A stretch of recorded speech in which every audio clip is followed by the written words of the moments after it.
Hanoi is a city layered with history. Cultural landmarks lie quietly along busy streets or deep inside narrow alleys, each holding a story shaped by time. Preserving and sharing these cultural treasures has long been a challenge. Now, with support from the French Embassy, 4 digitized cultural itineraries have been introduced, bringing together some of the capital's most culturally and historically significant sites, opening them to a wider public. Today, Nguyễn Văn Học and his son visited Hanoi's Old Quarter on a special journey, exploring the 4 guardian temples of Thăng Long Imperial City as part of the 4 digitized heritage itinerary featured in the Hanoi Heritage app.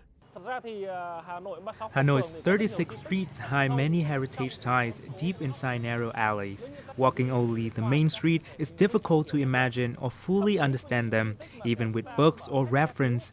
Thanks to these digitized itineraries, we can now identify where these hidden sites are and explore what lies inside, with images and historical materials that bring each place to life. For Isabel, who has lived in Vietnam for nearly 10 years and studied Mother Goddess's culture, the digitized heritage itinerary has helped her discover new worship sites, while also providing detailed information and research materials about each location. I think it's very useful because there's a lot of information and very scientific way presented. So you have all the information while also seeing the place right away. So it's kind of more like an immersive experience. The digitized heritage itineraries are part of a research cooperation project led by the French Ministry for Europe and Foreign Affairs, bringing together leading Vietnamese and French research partners. The 4 journeys were selected for the deep links to Vietnam's spiritual traditions, honoring Thăng Long's guardian deities, mother goddesses worship recognized by UNESCO, traditional craft founders, and temples associated with the monk An Thien, who founded a Buddhist meditation lineage. Each journey tells its own story, and together they offer a rich insight into Vietnam's cultural and spiritual heritage.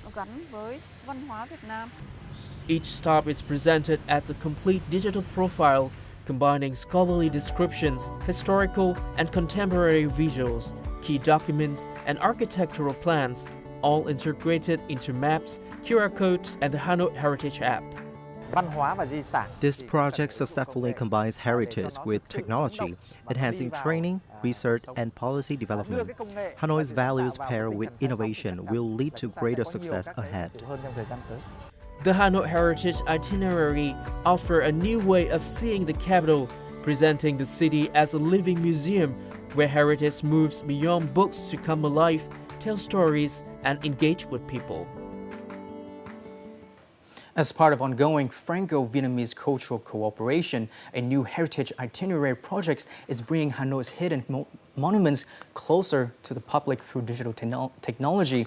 To understand the origins of this initiative, its outcomes, and the long-term vision behind it, our reporter Đức Toàn spoke with Roman Buzitil, Deputy Head of the Cooperation and Cultural Section at the French Embassy in Vietnam. Thank you very much for joining our interview today. What was the initial idea that led France and Vietnam to jointly develop this heritage itinerary project for Hanoi? Well, firstly, the project is the part of a long-standing cooperation between our 2 countries in this field of heritage. The joint statement issued following the visit of the Prime Minister, Mr. Pham Minh Chinh, to France in 2021, mentioned the fact that our countries have to deepen cooperation in the field of heritage. That's what we done actually as early as 2022 with a project funded by the French government with more than 16 billion dongs in capacity building, and also with the development of the heritage conservation trades. Second thing is the fact that Hanoi has 100 of old monuments that make its heritage and its cultural wealth.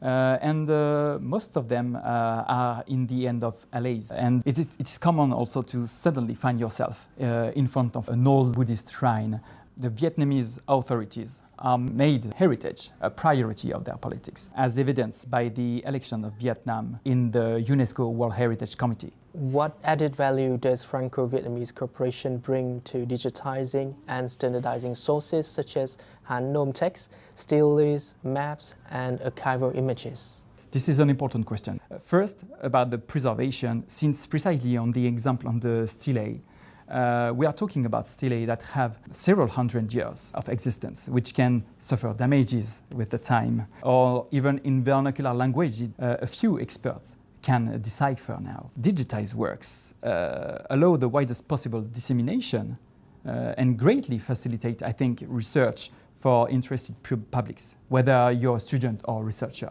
And eventually, these digital resources can attract the interest of younger generations. From this project, what long-term heritage cooperation do you foresee between Vietnam and France? During the state visit of our president, Mr. Emmanuel Macron, a letter of intent has been signed between the actual Vice Prime Minister, Ms. Pham Thi Thanh Cha, and our Ministry of Culture, Ms. Rashida Dati, to foster the cooperation in the archives. Of course, the digital side will be a major focus with the mobilization of the French Overseas National Archives. The Mémorial de Caen is currently developing a cooperation with the Museum of the Victory of Dien Bien Phu to help them to develop their scenography, the conservation and the enhancement of the museum archives. So I'm convinced that this success will bring others in the coming years. Once again, thank you very much for joining our interview today. Thank you very much for inviting us.